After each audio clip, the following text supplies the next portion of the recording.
السلام علیکم ورحمۃ اللہ وبرکاتہ۔ پیارے بچوں، ہم نے لاسٹ ایپیسوڈ میں پڑھا تھا شب قدر کے بارے میں کہ شب قدر کیا ہے۔ اب ہمیں اس کی امپورٹنس کا تو پتہ چل گیا ہے کہ یہ بہت امپورٹنٹ رات ہے۔ تو اب اس رات میں ہمیں کیا کرنا چاہیے؟ شب قدر میں کون سے اعمال کرنے چاہیے؟ چلیں دیکھتے ہیں ہم کیسے اس سال کا فائدہ اٹھا سکتے ہیں اور ہم کیسے عبادت کر سکتے ہیں۔ کیا سب اس رات کی برکت سے مستفید ہوتے ہیں؟ مستفید مطلب اپنا فائدہ اٹھا سکتے ہیں؟ اللہ سبحانہ و تعالیٰ نے ہم سب کو اس کے بارے میں بتایا ہے کہ اگر ہم عبادت کریں، ہم دل سے روزہ رکھیں اور ڈھیر عبادت کریں تو انشاءاللہ اللہ تعالیٰ ضرور قبول کریں گے۔ اور یہ رات صرف بڑوں کے لیے نہیں ہے کہ ہمارے پیرنٹس کر رہے ہیں تو بچوں کے لیے نہیں ہے، نہیں، یہ رات ہر ایک انسان کے لیے امپورٹنٹ ہے، بے شک وہ بڑے ہیں یا بچے ہیں۔ اور ہمیں تو امپورٹنس پتہ چل گئی ہیں، اب ہم لوگ بہت پینک ہو رہے ہیں کہ اوف کیا کریں، ہمیں تو کچھ پتہ بھی نہیں ہے۔ اور جب ایسے صورتحال ہو جائے تو پریشان ہونے کی بالکل ضرورت نہیں ہے، کام ڈاؤن۔ اس لیے ہم لیسنز پریپیئر کر رہے ہیں کہ ہمیں پہلے سے ہی پتہ ہونا چاہیے کہ اس بابرکت اور اس نعمتوں والی رات میں ہمیں کیا کرنا ہے، ٹھیک ہے؟ رسول اللہ صلی اللہ علیہ وآلہ وسلم ان 10 دنوں میں کسی بھی دوسرے دن اور وقت کے مقابلے میں زیادہ کثرت سے نماز، دعا اور قرآن پڑھتے تھے۔ پہلی تو بات ہے کہ وہ پورے رمضان میں ہی عبادت کرتے تھے، لیکن رمضان کی بھی کون سے دنوں میں عبادت کرتے تھے؟ آخری 10 دنوں میں۔ یہ ہمیں پتہ نہیں ہے کہ کون سے دن شب قدر ہے، تو آخری 10 دنوں میں وہ بہت زیادہ عبادت کرتے تھے۔ اگر ہمارے نبی پاک صلی اللہ علیہ وآلہ وسلم اتنی عبادت کرتے تھے تو ہمیں بھی ان کی سنت میں عمل کرنا چاہیے۔ ہمیں بھی اپنی طرف سے پوری کوشش کرنی چاہیے کہ ہم بہت عبادت کریں۔ ایسا نہیں ہے کہ بس ہم لوگ کہیں کہ میں نہیں عبادت کر سکتی، ہم نے تو پورا دن روزہ رکھا ہے، ہم تو تھک گئے ہیں۔ نہیں، بالکل بھی نہیں۔ یہ رات ہر وقت نہیں آتی، یہ 1 سال کے بعد آتی ہے۔ ہم نے اس رات کو مس نہیں کرنا، اس میں پوری کوشش کریں کہ عبادت کریں کثرت کے ساتھ۔ اور کون سے عمل ہم کر سکتے ہیں اس رات میں؟ نماز۔ سب سے پہلے نماز پڑھیں۔ ہماری فرض نمازیں 5 ہیں، وہ بھی ٹائم پہ پڑھیں، دل کے ساتھ پڑھیں۔ اس کے علاوہ تراویحوں کے بارے میں تو ہم پڑھ چکے ہیں نا کہ اگر امام کے پیچھے ہم نماز پڑھیں گے تو ہمیں پوری رات عبادت کا اجر و ثواب ملے گا۔ لیکن اگر آپ چھوٹے ہیں، آپ مسجد نہیں جا سکتے تو آپ گھر میں بھی نماز پڑھ سکتے ہیں۔ قرآن کی تلاوت۔ رمضان المبارک میں قرآن کی تلاوت بہت زیادہ کرنی چاہیے، اور اسپیشلی آخری 10 دنوں میں تو بہت زیادہ قرآن کی تلاوت کرنی چاہیے۔ اور صرف تلاوت ہی نہیں بلکہ ترجمہ پڑھیں، اس کو سمجھنے کی کوشش کریں۔ اگر آپ سے بہت نہیں پڑھا جا رہا تو آپ ایک آیت پڑھ لیں، لیکن اس کو سمجھیں، اس کا ترجمہ پڑھیں۔ آپ کو پتہ ہونا چاہیے اللہ تعالیٰ نے کیا کہا ہے، ہمیں پڑھنا چاہیے نا، بالکل پڑھنا چاہیے۔ ایسا نہیں ہے کہ اگر آپ کو بہت اچھا قرآن پڑھنا آتا ہے تو آپ قرآن نہیں پڑھیں گے۔ اور آپ سب ابھی اسٹوڈنٹ ہیں قرآن کے، ابھی آپ قرآن پڑھنا سیکھ رہے ہیں، تو آپ کو جتنا پڑھنا آتا ہے آپ اتنا پڑھیں، لیکن قرآن کو ضرور پڑھیں، ٹھیک ہے؟ کثرت سے دعا۔ یہ قبولیت کا ٹائم ہے، اس میں اللہ تعالیٰ دعائیں سنتے ہیں، دعائیں قبول کرتے ہیں۔ تو اپنے لیے، اپنے پیرنٹس کے لیے، اپنے بہن بھائیوں کے لیے، سب کے لیے دعائیں کریں۔ اگر آپ کو پتہ ہے کہ کوئی مشکل میں ہے تو ان کے لیے بھی دعا کریں۔ بے شک انہوں نے آپ کو دعا کرنے کو نہیں کہا، لیکن آپ ان کے لیے بھی دعا کریں، ٹھیک ہے؟ اور سب سے امپورٹنٹ اپنے پیرنٹس کے لیے، جو آپ کے لیے اتنا سب کچھ کرتے ہیں، ان کے لیے ضرور دعا کریں، کیونکہ اللہ تعالیٰ نے ہمیں قرآن میں بھی سکھایا ہے نا، رب ارحمہما کما ربیانی صغیرا، اور دوسری جگہ پہ رب اغفر لی ولی والدی وللمؤمنین یوم یقوم الحساب۔ تو اللہ تعالیٰ نے ہمیں قرآن میں بھی اس چیز کی ترغیب کی ہے، تو ہمیں اپنے پیرنٹس کے لیے، اپنے لیے، ایمان کی سلامتی کے لیے، سب کے لیے بہت دعائیں کرنی چاہیے۔ اللہ تعالیٰ ہمیں اچھا مسلمان بننے کی توفیق عطا فرمائے، آمین انشاءاللہ۔ اعتکاف کیا ہوتا ہے؟ اعتکاف ہمارے پیارے نبی صلی اللہ علیہ وآلہ وسلم کی سنت ہے۔ اس میں آپ صلی اللہ علیہ وآلہ وسلم مسجد میں قیام فرماتے تھے۔ اس میں ہوتا ہے کہ اعتکاف میں آپ نے صرف اللہ تعالیٰ کی عبادت کرنی ہے، آپ نے صرف اپنا پورا ٹائم عبادت میں، قرآن میں، نماز میں، صدقہ خیرات میں گزارنا ہے۔ صرف اعتکاف جو آخری 10 ڈیز ہیں اس میں آپ نے کوئی اور دوسری باتیں نہیں کرنی، یعنی آپ نے دنیاوی باتیں نہیں کرنی، آپ نے پورا کنسنٹریٹ اپنی عبادت میں کرنا ہے۔ اور مسجد میں اعتکاف کیوں کرتے ہیں؟ کیونکہ آپ ڈسٹریکٹ نہیں ہو سکیں، آپ کا پورا فوکس اللہ تعالیٰ کی عبادت میں ہو۔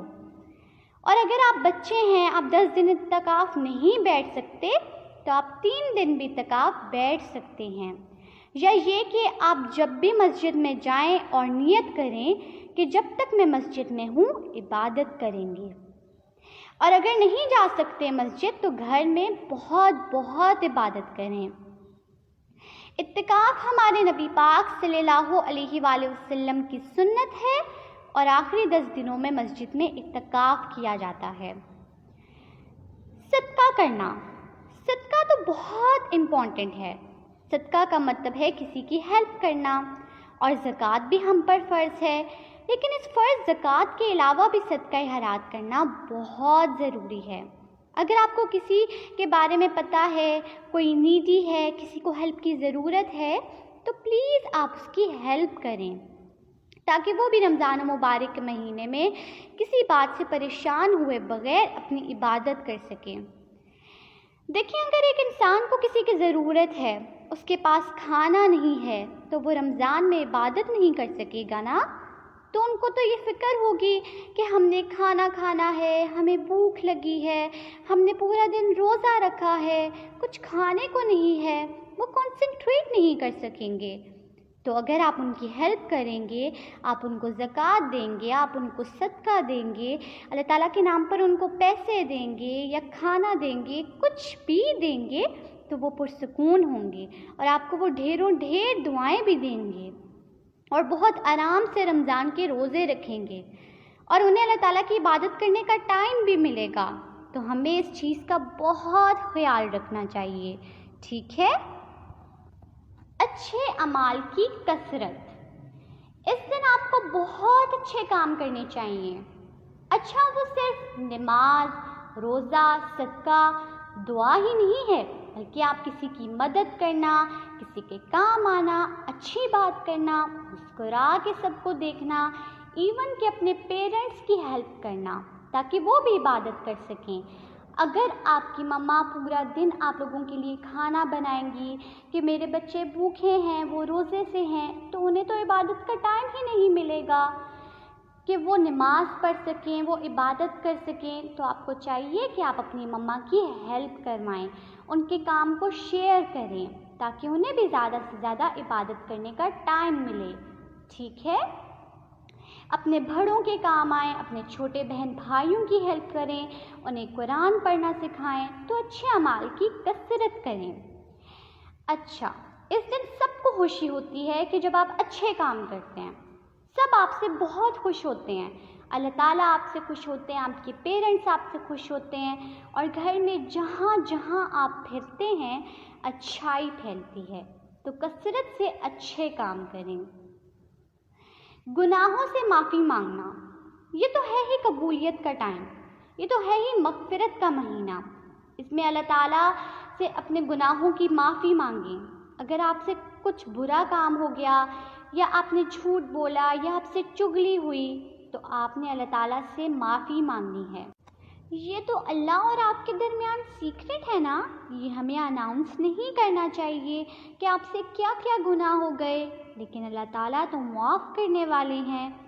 تو اللہ تعالیٰ سے ڈھیروں ڈھیر معافی مانگیں، پھر ہم اس سے پرسکون ہو جائیں گے، لیکن پھر دوبارہ وہ کام نہیں کرنا۔ اللہ تعالیٰ انشاءاللہ معاف کرنے والے ہیں۔ حضرت عائشہ رضی اللہ تعالیٰ عنہا نے نبی کریم صلی اللہ علیہ وآلہ وسلم سے پوچھا، اگر میں شب قدر پالوں تو کون سی دعا پڑھوں؟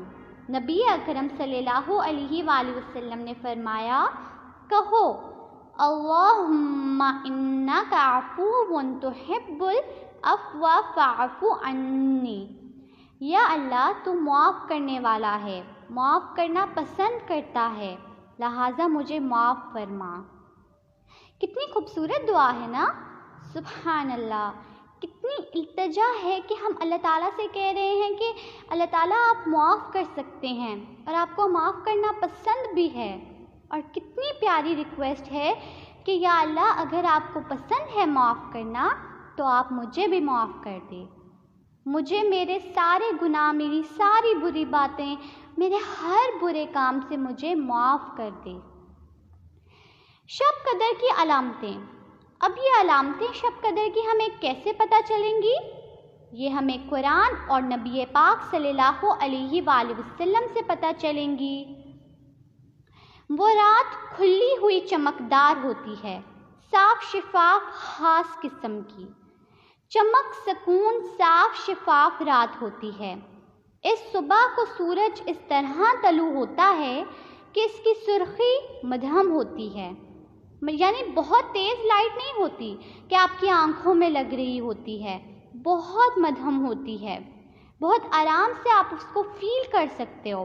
آسان اور پرسکون رات ہے جس میں نہ گرمی ہوتی ہے اور نہ سردی، بہت ہی درمیانی سی رات ہے، معتدل رات ہے جو بہت زیادہ نہ گرمی ہوتی ہے اور نہ ہی بہت زیادہ سردی۔ اس میں ہمارے لیے آسانی ہی آسانی ہوتی ہے۔ شب قدر کی صبح کو سورج کے بلند ہونے تک اس کی شعاع نہیں ہوتی۔ جب صبح سورج بلند ہوتا ہے تو اس کی تیز شعاعیں نہیں ہوتی، بلکہ ہلکی ہلکی لائٹ ہوتی ہے، اور آپ صبح ہو کے دیکھ بھی سکتے ہو کہ ہر صبح کیا آپ کو یہ ساری علامتیں نظر آ رہی ہیں؟ کیا وہ شب قدر ہے؟ آپ خود یہ علامتیں دیکھیں اور اس کو فیل کرنے کی کوشش کریں، آپ کو بہت اچھا محسوس ہوگا۔